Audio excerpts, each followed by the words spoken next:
역사학자들은 우리나라의 독립운동을 세계 역사상 가장 광범위한 지역에서 또 가장 오랫동안 지속된 투쟁이었다고 말하고 있습니다.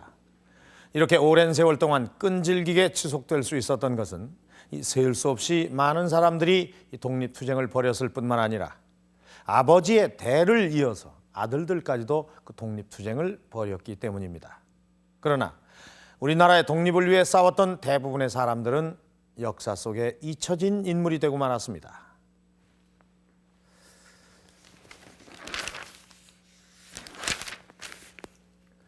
(1932년 11월) 중앙일보에 실린 기사를 한번 보시죠.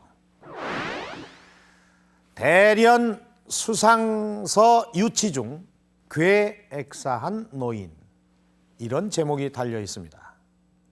이 대련 수상은 일제가 중국 대련에 설치한 수상경찰서를 말합니다.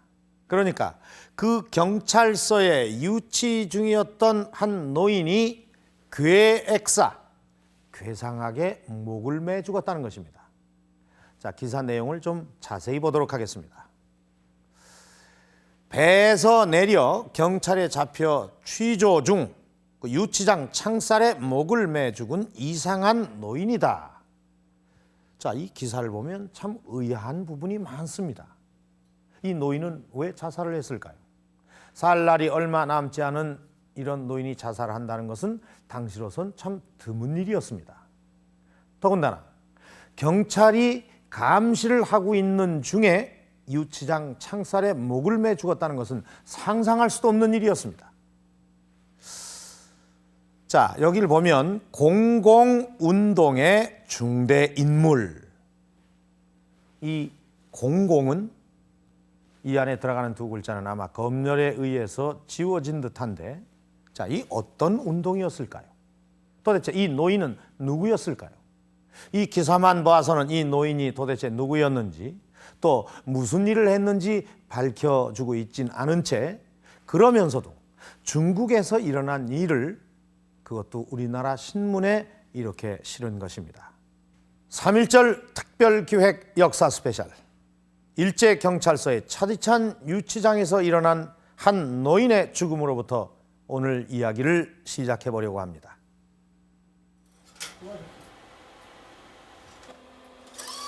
노인의 죽음이 처음으로 알려진 것은 1932년 11월 17일. 그로부터 국내 각 신문에서 이 사건과 관련된 기사를 찾아봤다.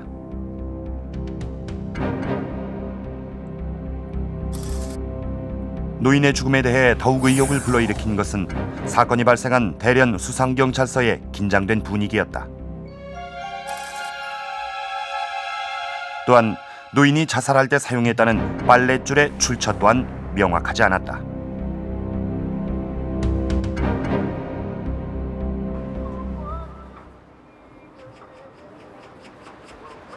의문의 사건이 일어난 중국 대련경찰서는 어떤 곳일까?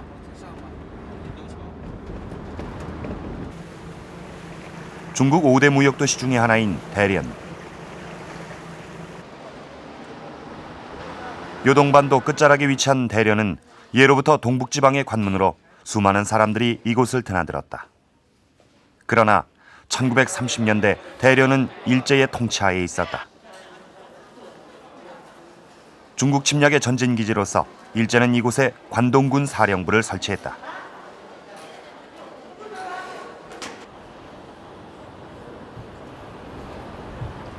의문의 사건이 일어난 대련 수상경찰서가 있었던 곳은 여객터미널 앞. 현재 경찰서 자리엔 항모국 건물이 들어서 있다.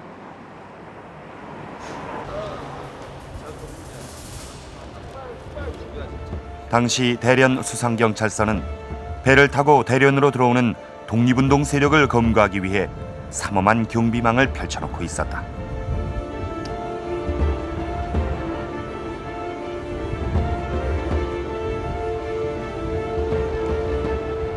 (1932년이라면) 일제가 만주 침략을 한 직후거든요.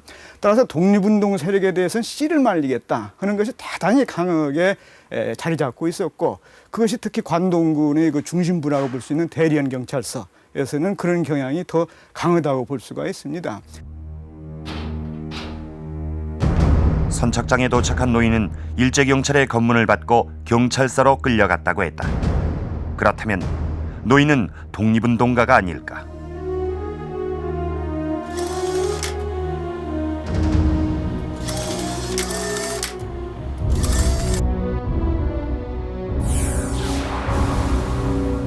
노인의 정체를 알 수 있는 실마리는 지워진 두 글자. 신문 기사마다 공통적으로 지워져 있는 두 글자는 독립이 분명했다. 1932년 11월 22일 드디어 노인의 정체가 밝혀졌다. 우당 이회영, 당시 나이 66세. 중국에서 활동하는 독립운동가라고 했다.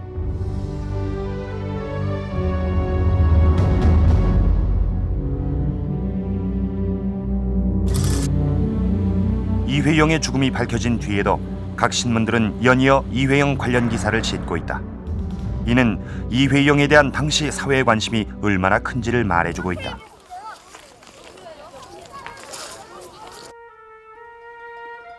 세상을 떠나기 전 이회영이 마지막 입고 있던 옷은 고국으로 보내졌다. 그런데 목을 매 자살했다는 그의 옷엔 붉은 선열 자국이 묻어 있었다고 한다. 지금 가장 확실하게 말하고 있는 것이 따님 규숙 씨가 시체를 보고 한 얘기죠. 그러니까 선열이 낭자했다 안면이라든가 그 의복 대포에 그런 것들은 이제 자살로 보기는 어렵지 않느냐. 자살이라는 건 분명한 그 흔적이 또 있잖아요. 이제 그런 점을 가지고서 보통은 이것은 타살이 아니냐, 고문에 의했을 것이다, 이렇게 보고 있습니다. 머나먼 타국 땅에서 일제경찰에 붙들려 목숨을 잃은 이회영. 그는 누구일까?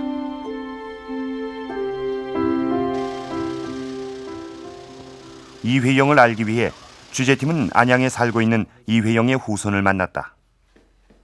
이회영의 막내 아들 이규동 씨.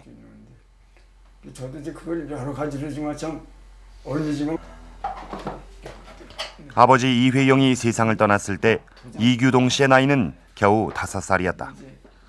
아버지 얼굴을 한 번도 본 적이 없는 그가 아버지를 만날 수 있었던 것은 오직 유품을 통해서였다. 실제 형수 얘기가 있습니다.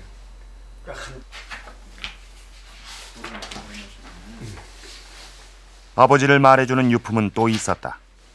이규동 씨는 취재팀에게 어머니의 자서전을 보여줬다.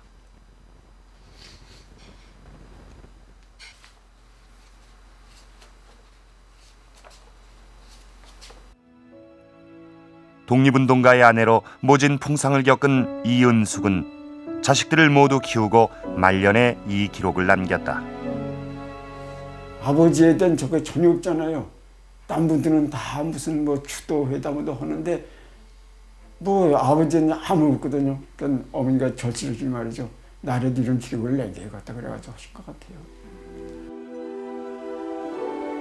5년의 세월 동안 한지 200장에 꼼꼼히 써내려간 이은숙의 수기는 잊혀진 독립운동가 이회영에 대한 기록이기도 하다.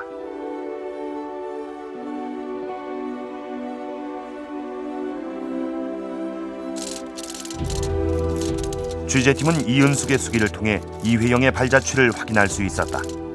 가장 먼저 눈길을 끈 것은 그가 신흥무관학교의 발기인이란 사실이었다.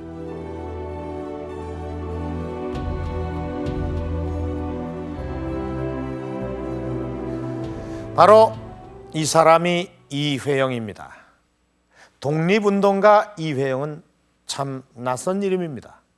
그러나 1930년대 우리 사회는 이 이회영의 죽음에 커다란 관심을 보였고 그의 장례식에는 많은 독립운동가와 추모객들의 발길이 이어졌습니다. 그것은 당시 이회영이 우리 사회에서 차지하고 있는 그 위치나 그 비중이 크다는 것을 시사하고 있습니다. 자, 신흥무관학교 하면 아마 여러분들 모르시는 분이 없으실 겁니다. 지금 보시는 이 사진은 현재 유일하게 남아있는 신흥무관학교의 이 수업 장면을 찍은 사진입니다. 밭을 갈고 있는 생도의 모습이 보이시죠? 당시 신흥무관학교는 이 군사훈련뿐만 아니라 이렇게 영농도 했습니다. 그리고 지금 보시는 이 사진은 이 광복 후 조국에 돌아온 신흥무관학교 출신들이 만든 신흥하구단의 사진입니다. 이렇게 이 신흥무관학교는 우리 독립운동사에서 아주 그 비중이나 영향력이 그야말로 막대했다고 볼 수 있습니다. 그런데 이회영의 부인 이은숙은 자서전을 통해서 이회영이 이 신흥무관학교 발기인 중에 한 사람이었다고 증언하고 있습니다. 자, 이회영과 신흥무관학교는 어떤 관계였는지 알아보도록 하겠습니다.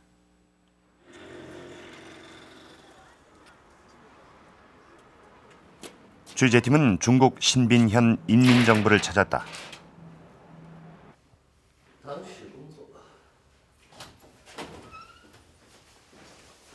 이곳에서 만난 조문기 선생은 한인 독립운동사를 연구하고 있는 역사학자다.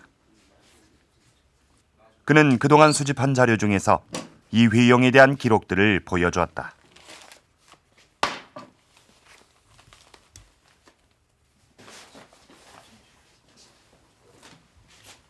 我们许多材料中啊，就是那记载了李惠荣的材料。那个当年呢，这个你比如说这个材料中嘛，我们就谈到这个关于李惠荣的问题。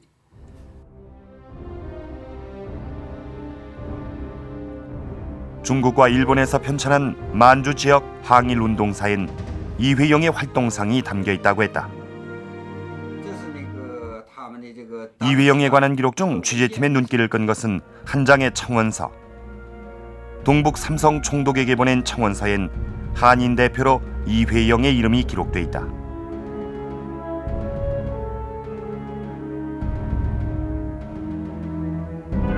내용인즉 중국에 이주해온 한인들이 생업을 유지할 수 있도록 땅을 사게 해달라는 것이었다.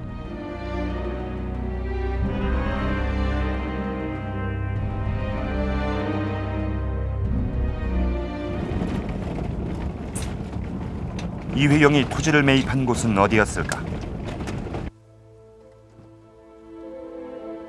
중국 유아현 삼원포. 황량한 들판 끝머리에 작은 중국 마을 추가가가 있다. 한일 합방 이후 한인들은 조국과 근거리에 있는 이곳 추가가로 대거 이주해왔고 이회영이 중국으로부터 가장 먼저 토지를 매입한 곳도 바로 이 추가가 일대다.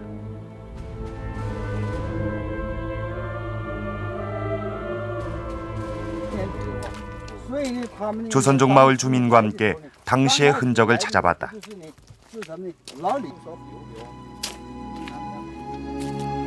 이회영과 한인들은 마을 앞 대고산에서 독립기지 건설을 결의하는 민중대회를 열었다고 한다. 并且呢，就是呢，购买了土地，后来呢，又来这建立了房屋。他们呢，这个在这里呢，刚开始的时候呢，就是呢，一面进行种地，一面呢进行呢叫研修学问，也可以说就是研究如何开展呢抗议活动。当时呢，他们呢建立的叫耕学所，就是呢一面耕地，就是一面种地，一面呢进行那个所谓学习，就是呢学习启蒙这个抗议知识。 이회영과 함께 활동한 이상용의 문집 석주유고에 경학사 취지문이 실려 있다. 그 취지문의 내용은 경학사의 성격을 말해준다.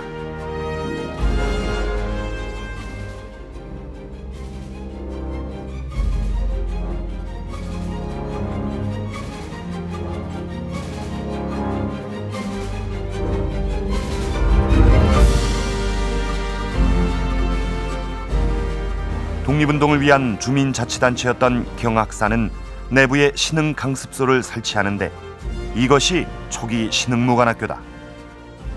독립군 양성의 신호탄은 그렇게 시작됐다.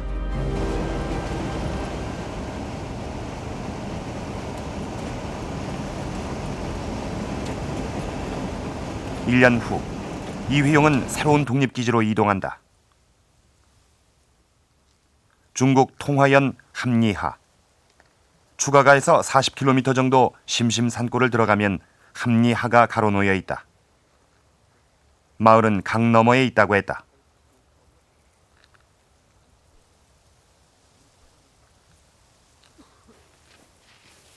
마침 강이 꽁꽁 얼어 있어 취재팀은 강을 건너 마을을 찾아가 보기로 했다.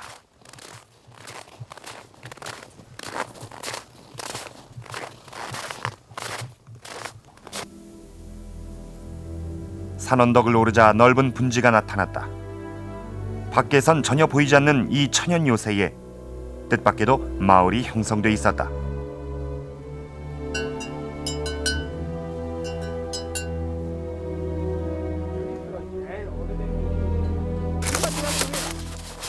어릴 때부터 이 마을에 살았다는 한 주민은 이곳에 있었던 신흥무관학교 터를 알려주었다.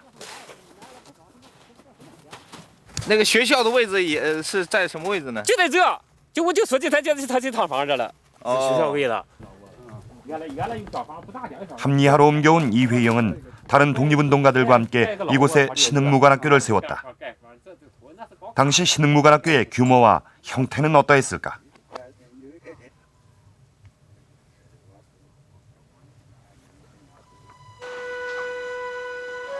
최근 영문 초판이 발견된 김산의 일대기 아리랑을 통해 대략적이나마 그 해답을 얻을 수 있다.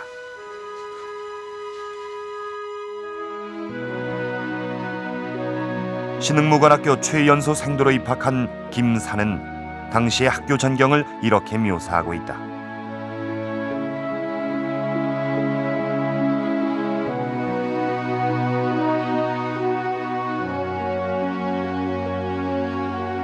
생도들이 밭을 갈고 있는 이 빛바랜 사진 속에서 건물의 형태를 확인할 수 있다. 자료를 근거로 신흥무관학교를 복원해봤다.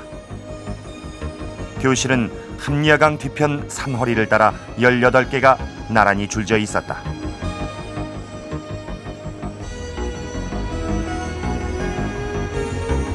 그리고 넓은 분지는 연병장으로 사용됐다.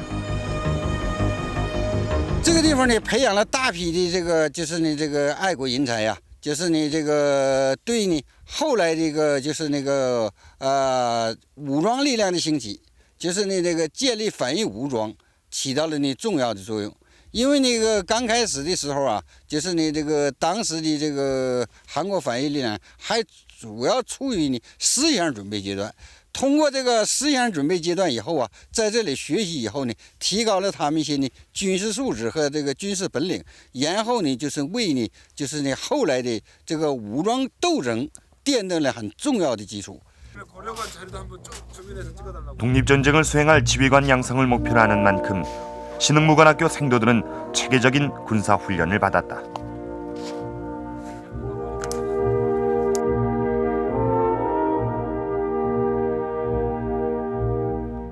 일반 교과 과목의 교재는 대부분 일제시대의 금서로 우리나라의 말과 지리, 역사 등 민족의식을 고취시키는 내용이 주를 이루었다.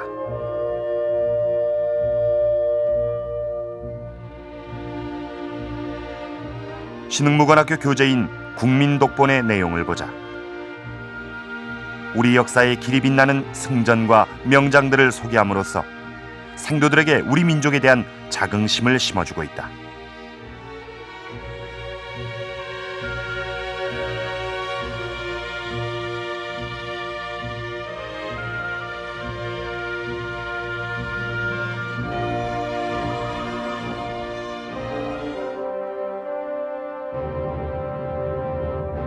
이렇게 신흥무관학교에서 배출된 독립군은 약 3,500여 명.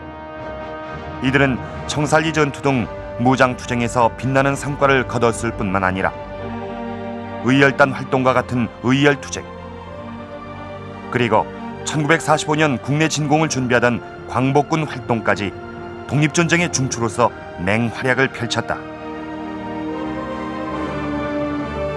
신흥무관학교 출신들이 그 각지의 그 수많은 제2의 신흥무관학교를 그 만들므로써 만주 또는 러시아 지역 그리고 중국 지역에 있어서의 항일 투쟁에 있어서도 많은 영향을 끼쳤다라고 이렇게 말씀드릴 수가 있습니다. 그래서 신흥무관학교 같은 경우는 꼭 만주 지역에만 영향을 끼쳤다기보다도 한국 독립운동사 전체에 있어서 무장 투쟁에 있어서는 가장 어떤 기초적인 근간이 되는 그런 수많은 영향을 끼친 그러한 어떤 그 무관학교다라고 이렇게 말씀드릴 수가 있겠죠.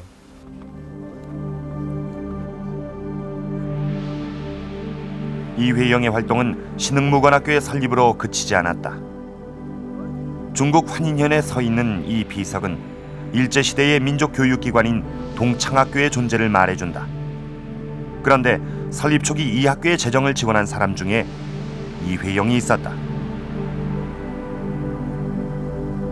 这个学校哈是，就是说革命的学校，为抗疫。 신흥무관학교와 마찬가지로 동창학교 역시 수많은 항일 투사를 배출해냈다. 李后荣呢，这个就是你这个支持这个各地办学呀，他呢这个对于后来呀，就是那个进行大规模的朝鲜族或者是汉族啊的抗议斗争，是那个起到了你准备作用和启蒙作用。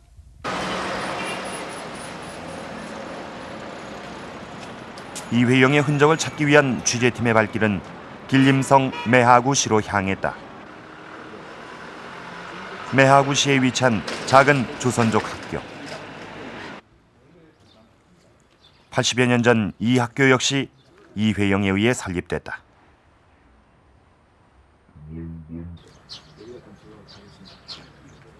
우당 선생님이 생각하시기를 우리나라 독립운동은 몇 해 사이에 완성되지 않거든요. 아주 긴 시간이 쉬어야 된다고 생각해서 우선 후대 교양을 해가지고 그 사람들에게 문화 지식을 주고 그 사람들에게 우리 독립 사상을 부어주고 이래서 이 한국의 독립은 후대들에게 밀어야 한다는 이런 사상으로서 이런 학교를 돌아가며 세우고 이렇게 하신 겁니다. 그러니까 우리 남한에서 이 남만주에서는 이회영 씨를 우리 독립운동의 수령으로 이렇게 생각하고 있어요. 독립투쟁을 위해 10여 개의 민족학교를 설립한 이회영. 남만주 사람들에게 그는 독립운동의 수령으로 기억되고 있었다.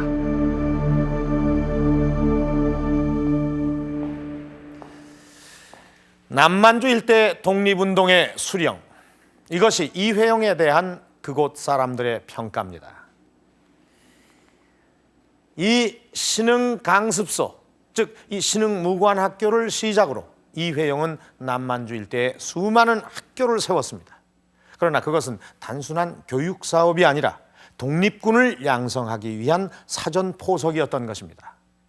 그런데 아시다시피 이 학교 하나를 만드는 데는 막대한 재정을 필요로 합니다. 특히 이 신흥무관학교 같은 경우는 그 설립 자금이 지금 돈으로 몇백억이 들었다고 합니다. 자, 이런 재정을 충당하는 데에도 이회영이 결정적인 역할을 했다고 합니다. 점점 이 이회영이란 인물이 흥미로워지는데요.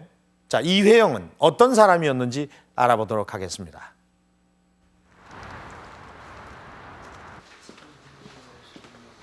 이회영의 출신 배경을 알기 위해 족보를 찾아보기로 했다. 이회영은 경주이시 상서공파 35세손. 그 유명한 이항복, 이항복이 경주이시의 25세 손입니다. 영의정 하신 분이고, 영의정을 하셨고, 선조 때, 그 다음에 또 영의정 하셨던 분이 후손으로서 종성이라는 분이 계십니다. 종성이고 자는 자고. 이회영 가문은 조선 최고의 명문가로 아버지 이유승도 이조 판서를 지낸 인물이다. 첫째 아들 건영. 이유승은 슬하에 모두 6명의 아들을 두었는데 그중 넷째 아들이 이회영. 다섯째 아들은 우리나라 초대 부통령을 지낸 이시영이다. 아들이 또 회영이 있고, 그다음에 시영.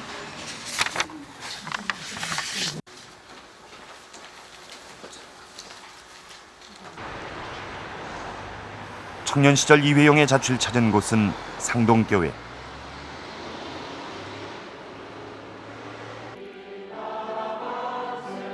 지금도 때마다 애국열사의 추모회를 열고 있는 상동교회는 한말 독립운동의 요람으로 알려져 있다.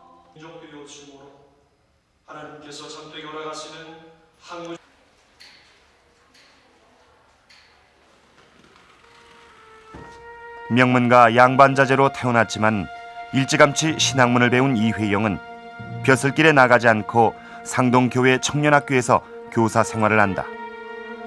그리고 독립운동가이자 상동교회 최초의 한인 목사 전덕기와 함께 거사를 모의한다.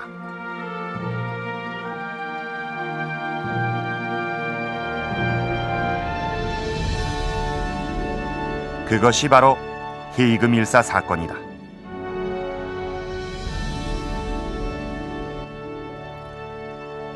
흔히 헤이그 밀사 사건은 고종이 이상설, 이준, 이휘종 세 열사를 비밀리에 헤이그 만국 평화회의에 파견한 사건으로만 알려져 있다.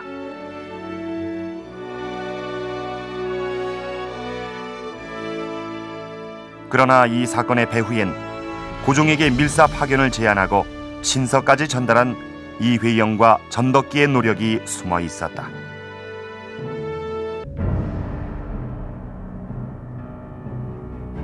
국군이 점차 기울어지자 상동교회 인물을 주축으로 비밀 결사단체인 신민회가 결성된다. 그들은 장기적인 투쟁 전략으로 해외 독립운동 기지 건설을 결의하고 장소물색을 위해 이회영과 이동영을 파견한다.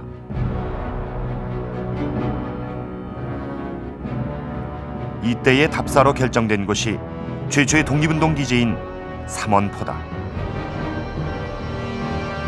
2010년에 저희가 이제 나라가 망한 다음에 해외로 많은 분들이 망명을 하셨습니다. 그 가운데서 어떤 분은 만주로, 어떤 분은 러시아로, 어떤 분은 이제 미주나 그 상해 지역으로도 이동을 하셨습니다. 근데 만주 지역으로 이렇게 그 망명하신 분들은 대체적으로 그 무장 투쟁 노선을 지향했던 그런 분들이 대체적으로 만주로 이주하신 것 같습니다. 1910년 한일 강제 합병이 이루어졌다. 서울 효자동에 위치한 우당기념관은 이회용의 독립운동을 기리기 위한 각종 자료와 초상화가 전시돼 있다. 그중 한일합방 이후 우당의 행적을 말해주는 그림 한 점이 있다. 나라를 빼앗기자 우당은 형제들을 불러 모아 만주행을 제안했다고 한다. 슬픈 일이 왜다. 세상 사람들이 우리 가족에 대하여 말하기를 대한공신의 후에 이어서 국은과 세덕이 일세에 관하였다고 일컫고 있소이다. 이제 한일합방의 궤변을 당하여 반도 산하의 반도가 외적에 속하였습니다. 이때 우리 형제는 당연히 생살망론하고 처잘인설하고 중국으로 망명하여 차라리 중국인이 되는 것이 좋을까 하오이다. 또 나는 동지들과 상의하여 그동안 해왔던 독립운동을 만주로 옮겨 실천코자 합니다. 이회영의 제안에 형제들은 어떤 반응을 보였을까? 8월 회초에 여러 형제들이 일시에 합력하여 만주로 갈 준비를 하였다.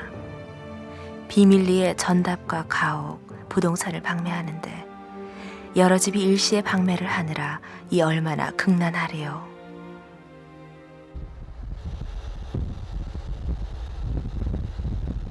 이회영 6형제는 일제히 망명을 결의했던 것이다.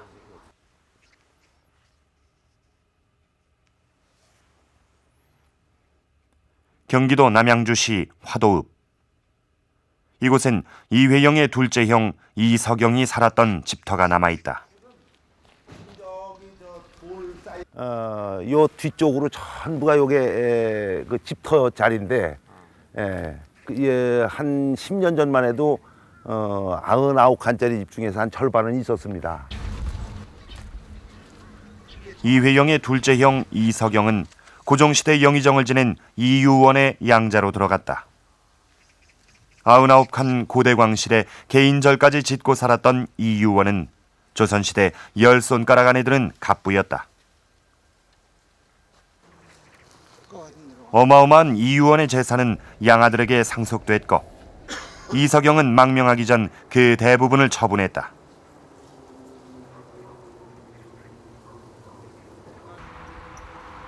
당시 이석영이 만주로 가져간 재산은 40만 원. 오늘날 화폐 가치로 어느 정도의 규모인지 조선시대 물가사를 전공한 전성호 박사의 자문을 구했다. 그 당시 화폐 제도가 워낙 문란하던 시기라서 정확히 환산하는 것은 좀 무리일 수 있으나 이것을 우리가 한번 소 가격과 그러니까 땅 가격을 가지고 환산을 해본다면 그 당시 40만 원이라는 돈을 가지고 소를 샀을 경우에 약 한 13,000두 정도를 살 수가 있는 금액이었습니다.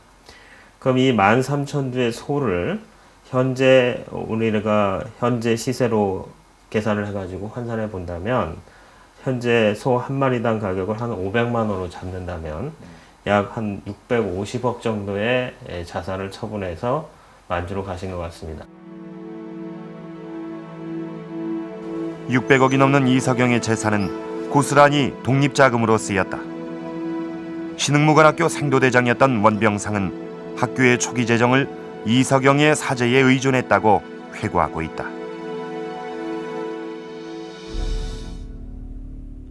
그러나 당대 명문가의 자제들이 일시에 만주로 떠나는 일은 결코 쉬운 결단이 아니었다. 강제합병 이후 일제는 가장 먼저 양반 회유책을 쓰기 시작했다. 자귀와 거액의 은싸금을 주었을 뿐 아니라 부부 동반 일본 여행까지 시켜주기도 했다. 지배층의 기득권을 보호해줌으로써 저항을 막으려 했던 것이다.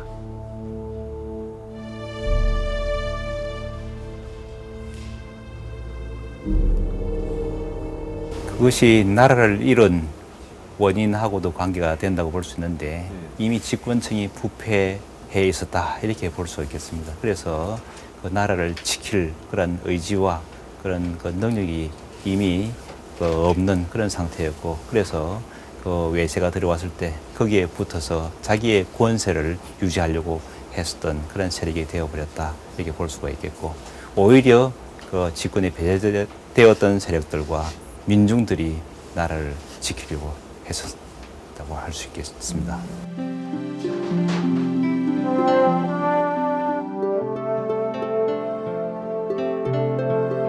대다수 양반들의 침묵 속에서 일제의 합병 작업은 순조롭게 진행됐다.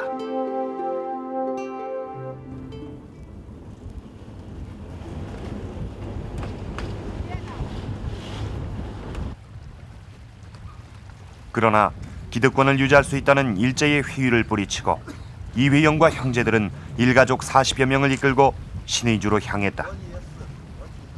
조선 최고 명문가 집안의 만주행은 마치 살얼음판을 걷는 것과 같은 위험 속에서 극비리에 진행됐다.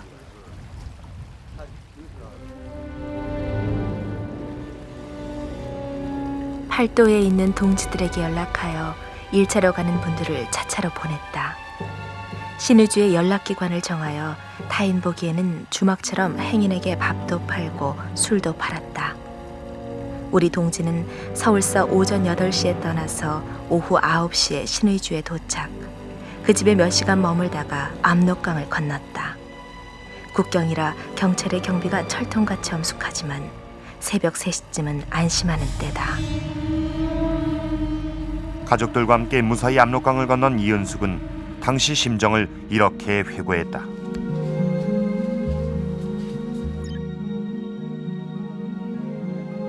(27일에) 국경을 무사히 넘어 도착하시니 상어 없이 반갑게 만나 과세도 경사롭게 지냈으나 부모 지국을 버린 망명객들이 무슨 흥분이 있으리요. 그러나 상어 없이 애국심이 맹렬하고 외놈의 학대에서 벗어난 것만 상쾌하고 장차 앞길을 희망하고 환희만으로 지내가니라. 독립에 대한 뜨거운 열정을 안고 이회영과 형제들은 독립운동 기지 삼원포로 향했다.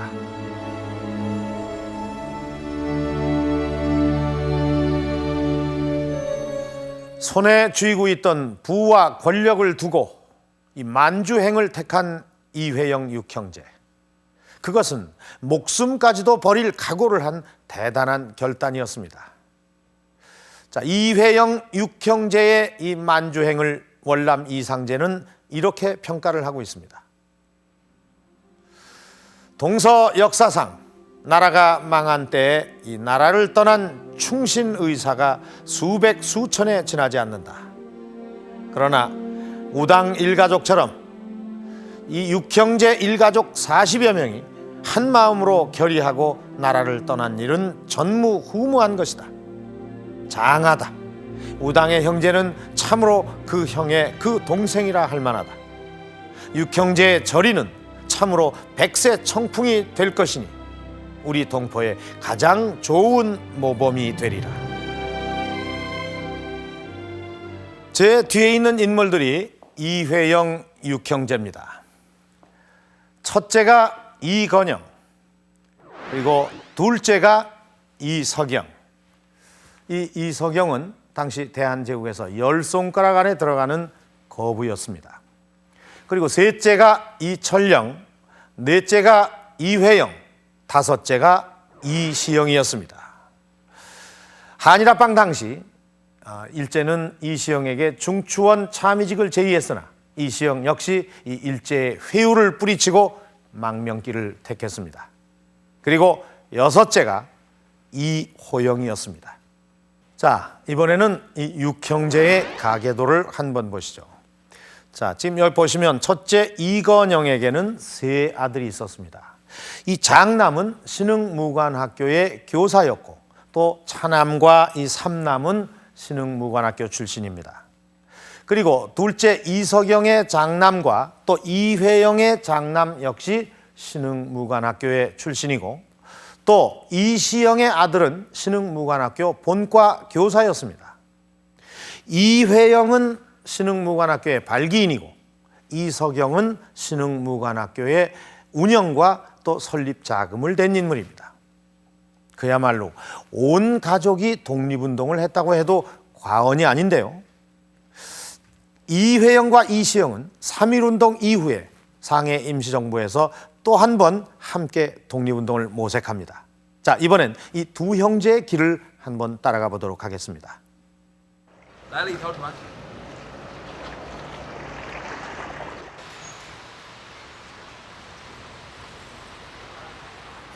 (1919년) 3.1운동이 일어나자 각지에 흩어져 있는 독립운동가들이 상해로 모여들었다. 그리고 하나의 통일된 임시정부 수립을 위한 임시의정원이 개최됐다. 이때 이회영, 이시영 형제도 임시의정원에 나란히 참여한다. 그러나 오래지 않아 신채호, 이동용, 이동휘 등은 이승만이 대통령이 되는 것을 반대하며 임시정부를 떠나고, 이유는 달랐지만 이 무렵 이회영도 임시정부와 결별한다.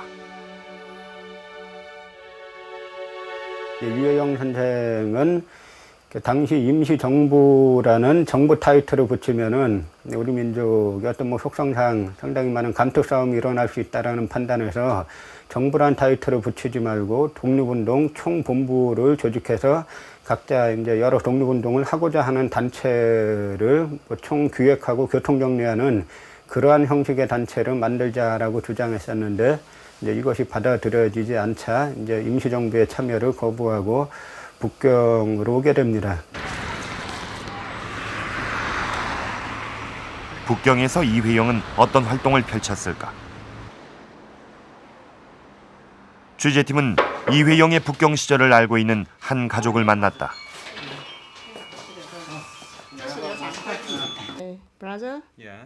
북경대 교수인 유등로 씨는 취재팀에게 아버지의 사진을 보여주었다. 유자명. 그는 의열단 활동을 비롯해 임시정부의 연락책을 맡기도 했던 독립운동가다. 他一起搞独立运动，然后李惠荣先生呢，也还是中华人民共和国的革命烈士，在中国啊，因为抗日，所以中国也发了一个革命烈士纪念书给他。 북경에서 유자명은 이회영을 자주 만났다고 한다. 유등로 남매의 도움으로 이회영이 살았던 후루고원을 찾아가 봤다. 이곳엔 지금도 1920년대 북경의 전형적인 건축물인 사하본이 남아 있었다.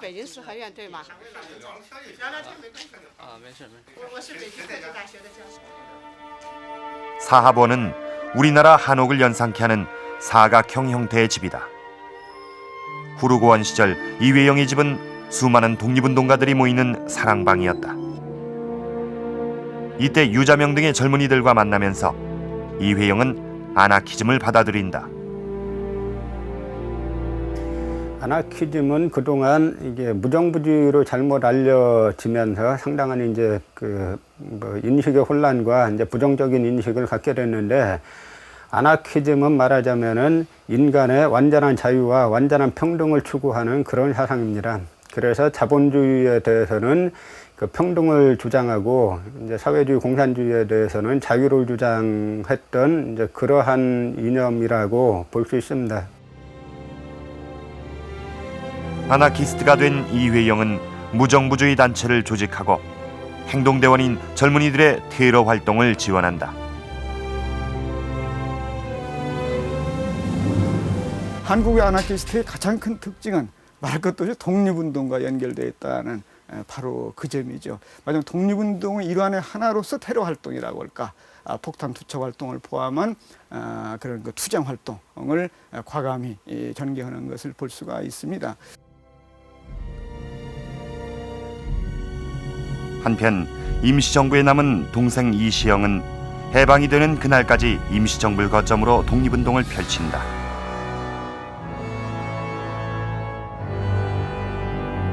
이시영은 줄곧 재무총장을 맡으며 임시정부의 살림은 물론 독립자금 확보에도 주력했다.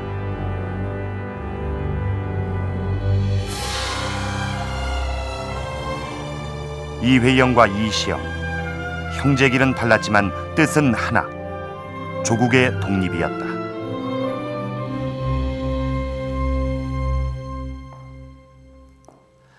이 비석은 독립기념관에 세워져 있는 이회영의 어록비입니다. 이 내용을 보면 1920년대 이회영의 생각을 읽을 수 있는 그런 대목이 있습니다. 권력의 집중을 피하고 분권적인 지방자치단체의 연합으로서 중앙정치기구를 구성하며 경제건설에 있어서는 재산의 사회성에 비추어 일체의 재산은 사회적 자유평등의 원리에 모순이 없도록 민주적인 관리 운영의 합리화를 꾀하여야 한다. 이회영은 이 독립된 조국을 이런 세상으로 만들고 싶었나 봅니다. 이 아나키즘은 사유재산과 공산주의의 일당 체제를 다 부정했습니다. 때문에 아나키스트들은 당시 독립운동의 아주 커다란 줄기였던 민족주의 세력과 공산주의 세력 양쪽으로부터 다 배척당했습니다. 이회영처럼 우리 독립운동사에 커다란 족적을 남겼으면서도 우리에게 잘 알려지지 않은 것은 바로 이런 이유 때문일 것입니다. 1920년대 이후 이회영과 그 형제들은 뿔뿔이 흩어졌습니다.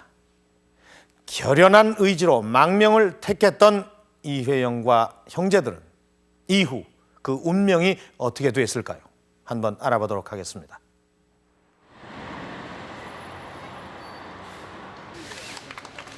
지난 2월 21일 서울시는 명동에 이회영 생가터를 알리는 표지석을 세웠다.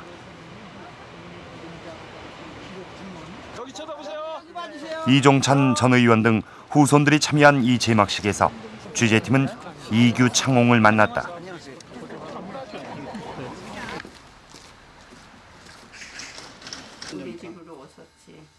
이회영의 둘째 아들 이규창홍은 가족 중에서 아버지 이회영과 가장 오랫동안 함께 지낸 인물이다. 이거 참, 이걸 얘기하면 어린 시절부터 아버지를 따라다니며 독립운동에 참여한 이규창은 10년 넘게 옥살이를 하기도 했다. 이미 90을 넘긴 나이. 희미해진 중국 시절의 기억을 되살리기 위해 이규창홍에게 독립운동사 자료집을 보여주었다. 우리 아버지. 여기서부터 한번 보시죠. 이거 단계 신체 어선. 이규 창홍의 기억 속엔 독립운동가 신채호의 모습도 남아 있었다. 이 양반 성격 참 무서운 일입니다. 북경에서 보신 적 있으세요? 그렇죠. 같이 있었거든. 낯익은 사진과 함께 되살아난 1920년대 북경 시절은 처절하리만치 비참했다. 가난해서 밥을 먹어도 먹은 것이 하루에 한 끼 먹을까 말까 했습니다. 그러고서는 그저 속이 상해서 그렇다고 내가 배가 고프다고 소리를 지를 수도 없는 거고, 그렇다고 아버지께서 뭐를 해서 해주시는 것도 아니고. 왜냐면 아버지도 뭐 아무것도 없으시니까. 독립은 쉽게 이루어지지 않았다. 시간이 지날수록 이회영의 생활은 점점 어려워졌다. 이회영은 빈민가를 전전하며 극심한 가난과 굶주림에 시달려야 했다.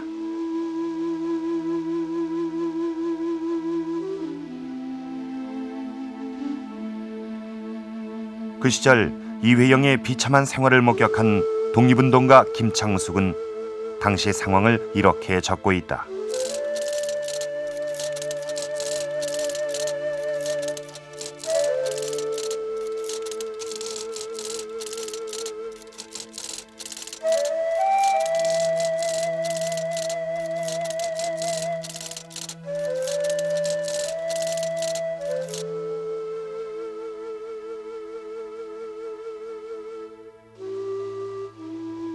이미 60이 가까워진 나이, 이회영은 퉁소를 불며 배고픔을 잊었다고 한다.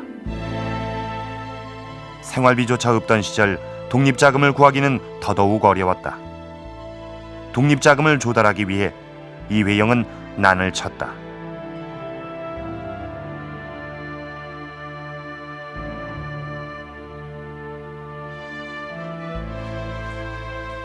생활비를 덜기 위해 남편과 생이배를 하고 아내 이은숙은 홀로 서울에 돌아왔다.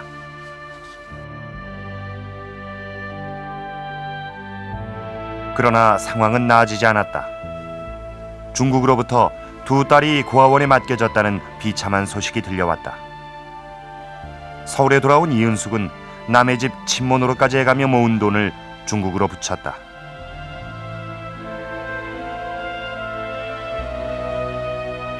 하는 기술을 배셨대요. 그 기술을 배가지고 우리 어떻게 좀 하자 가지고 학생복을 갖다가 제복을 만드는 판을 그런 일도 했어요. 기찻길 있지 않습니까? 그때 어머니가 절 데리고 가실 적에 그 앞에 기차가 지나가요. 그러면은 제가 어머니한테 때릴 수 있는 생각이 나요. 저 빨리 저 치치부부터 하고 아버지한테 가자고. 전 그때 철없이 그랬는데 그때 저희 어머니 심정은 어땠을까 말이죠. 저는 그걸 생각하면 그래 제가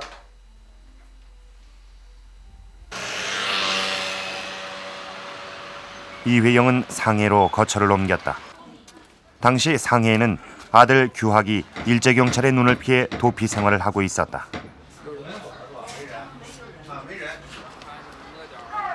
그러던 1932년 11월 이회영은 최후의 독립투쟁을 위해 만주행을 결심한다. 예순의 노구를 이끌고 만주로 향한 이회영은 당시 심정을 시사여귀로 표현했다. 죽음을 맞이할 땅을 찾아갈 만큼 그는 비장했다.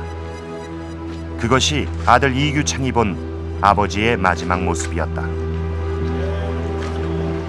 상해 부두에서 아버님 가실 때 배 태워드리고 혼자 배웅하고 거기서 뭐 눈물이 어떻게 나는지 많이 울었다고 그러대요. 마지막 길이 되는 것 같아서. 대련항에 도착한 이회영은 미리 첩보를 입수하고 기다리던 일제경찰에 붙들린다. 그리고 일제경찰서 차디찬 감옥에서 치열했던 독립투사의 생을 마감했다.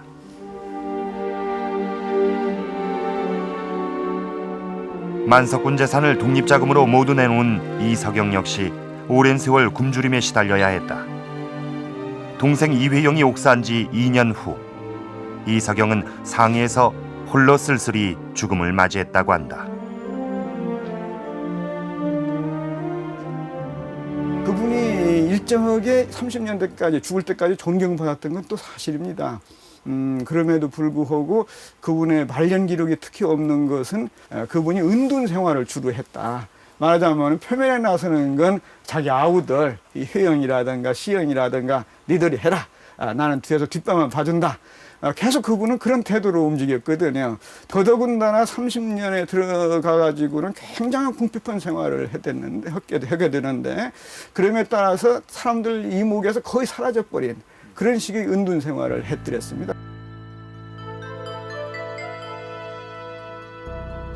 그 후 막내 이후영도 가족과 함께 몰사했다는 소식이 전해졌다. 만주로 떠난 6형제 중 먼저 고국으로 돌아온 건영과 철영은 해방되기 전에 세상을 떠났다. 중국에서 생을 마친 3형제 중 석영과 후영은 대까지 끊기고 말았다. 결국 6형제 중 해방 후 살아 돌아온 사람은 오직 한 사람뿐이었다.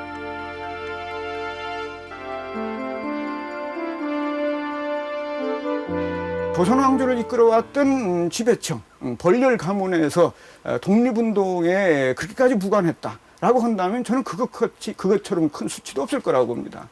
그런데 그런 점에서 이혜영 형제가 권문세가 집안인데도 불구하고 그 많은 재산을 독립운동에 투신하면서 다 바치면서 독립운동을 벌였다라는 것은 그것대로 큰 의의가 있는 것이 아닌가 그렇게 생각을 하고 있습니다. 1945년 9월 임정요인들이 해방된 조국에 돌아왔다. 벅찬 감격과 환희의 순간 한 사람이 고개를 숙이고 눈물을 닦고 있다. 6형제 중 유일하게 살아 돌아온 사람 이시영이었다.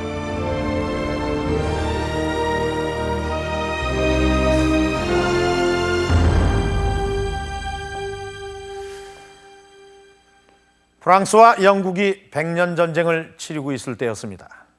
프랑스 남부 해안 도시 칼레를 점령한 영국군이 이런 조건을 내걸었습니다. 만약 칼레시를 대표하는 6명이 목숨을 내놓는다면 나머지 모든 시민들의 목숨을 구해주겠다. 이런 조건에 대해서 칼레 시민들의 목숨을 구하기 위해 자신들의 목숨을 버리려 나섰던 그 6명이 바로 이 사람들입니다. 이들은 모두 당대 칼레시를 대표하는 네노라 하는 귀족들이었습니다. 이후 이 칼레 시민들은 이 6명을 기리기 위해 오퀴스트 로댕에게 조각으로 만들어줄 것을 요구했습니다. 그렇게 해서 태어난 것이 바로 이 유명한 칼레의 시민입니다. 사회 지도층 인사에게 요구되는 높은 도덕적 의무, 노블리스 오블리제를 이야기할 때면 우리는 흔히 이 칼레 시민상을 떠올립니다. 그러나 100년 전 우리에게도 이 칼레 시민상을 떠올릴 만한 일가족이 있었습니다. 1910년 한일합방 이후 돈과 권력을 모두 버리고 조국의 독립을 위해 망명길을 택했던 이회영과 그 형제들입니다. 600억이 넘는 거금을 독립투쟁을 위해 바치고 자신들은 비참하기 그지없는 생활을 견디면서 오직 조국의 광복을 위해서 싸웠습니다. 그중 3형제가 중국 땅에서 목숨을 잃었습니다. 아버지를 따라서 자연스럽게 독립운동에 참여했던 그 자녀들도 조국의 광복을 위해 아낌없이 목숨을 바쳤습니다. 나라가 위기에 처했을 때 사회 지도층 인사들이 어떻게 해야 하는지를 이회영과 형제들은 행동으로 보여준 것입니다.